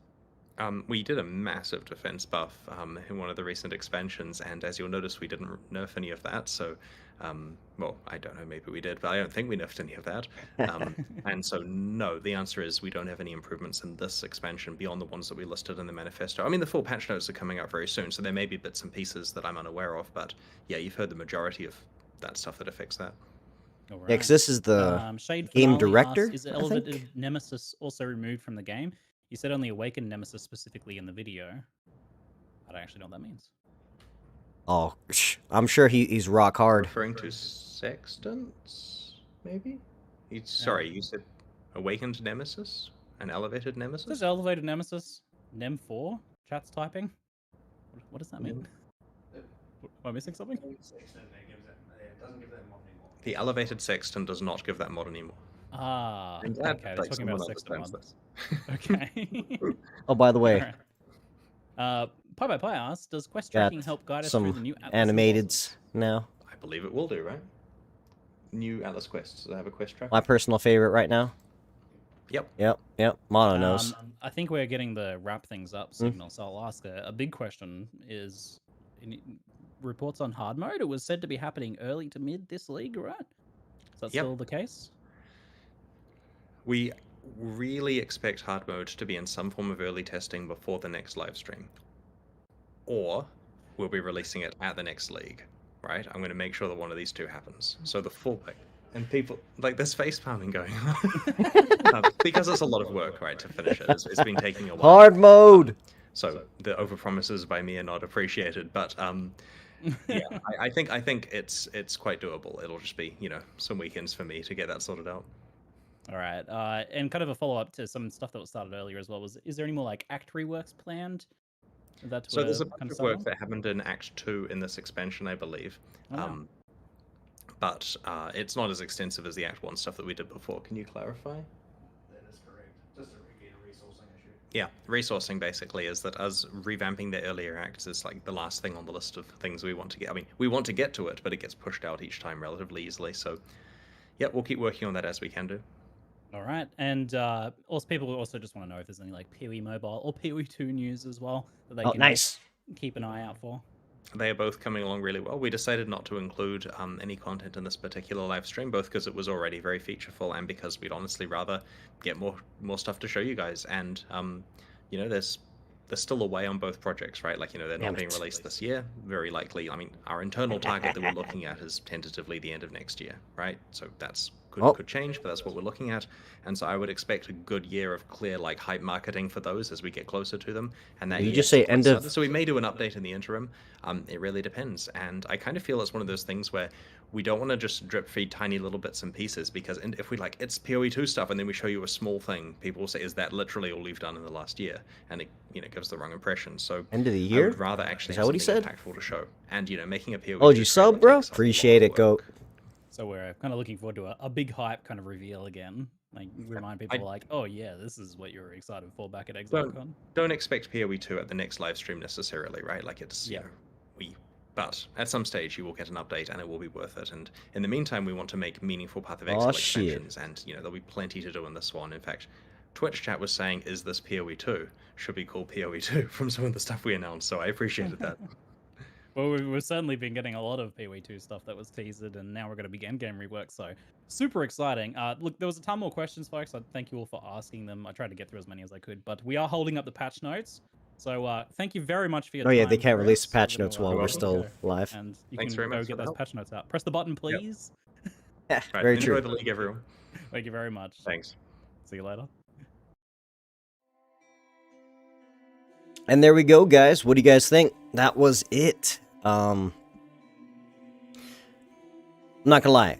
The best thing I heard from that was that Ultimatum's coming back. And in addition to that, Path of Exile 2 shit, possibly end of the year. I heard that, and that's boner alert. Now, this actual upcoming league, I do like the fact that I want to see what the passives are. I want to see the tree, because I want to see if I can make it skew towards Nico missions, expedition, and all that stuff. So that was the live stream, boys. GG's. Hope you guys got your drops.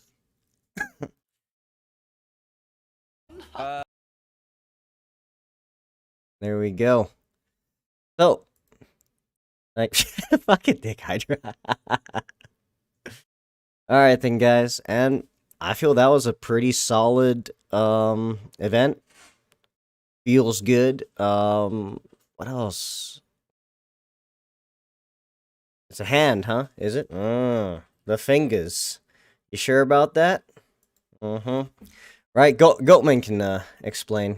I'm sure you know what that is. And here we can do this one again.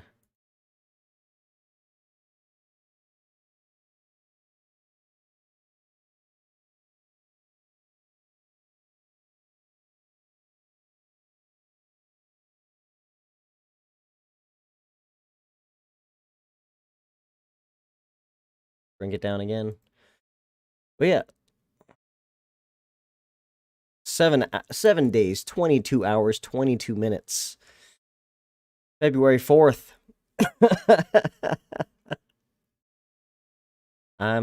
Is that a face palm? Looks like a big face palm.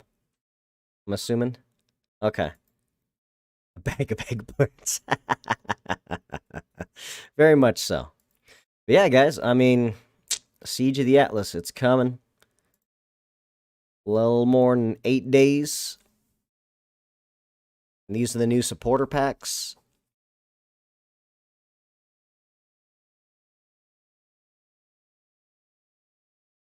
Arch Nemesis supporter packs. Alright, that's an interesting weapon. Worm caller, you get a birdie. You get a... Oh, that's an apparition effect. Okay. What's this thing? This thing is just a new weapon. Oh, that's the exclusive weapon. Weapon effect. And then... also an apparition. Oh, this one go rage. Show me your rage!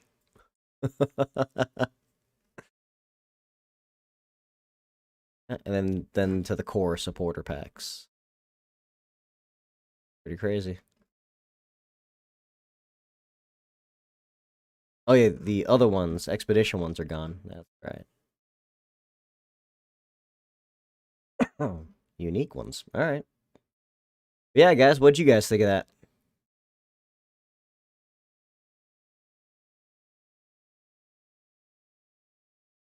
Whatever they said sounded cool. I'm telling you, and I feel it's gonna be good.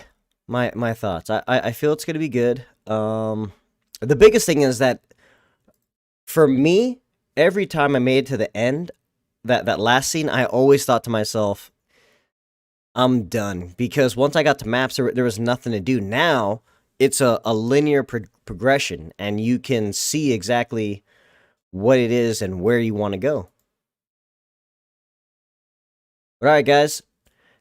That was the live stream. You guys tell me what you thought.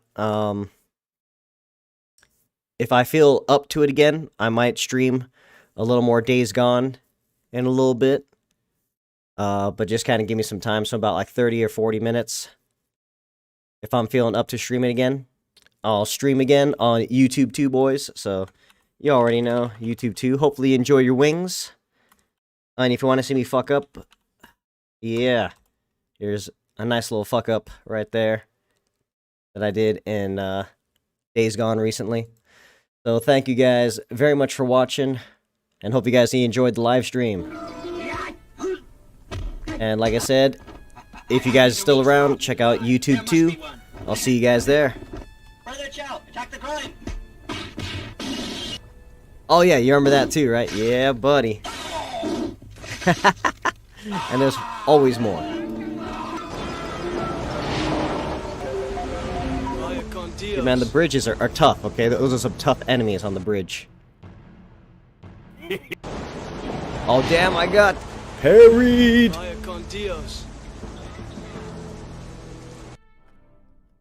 Alright then, guys. Thanks again. And like I said... Oh, yeah, but yeah, go... I didn't see your sub, but hey, thanks for the sub, man. Appreciate it. And, yeah, it didn't even tell me that, but thanks much, bruh.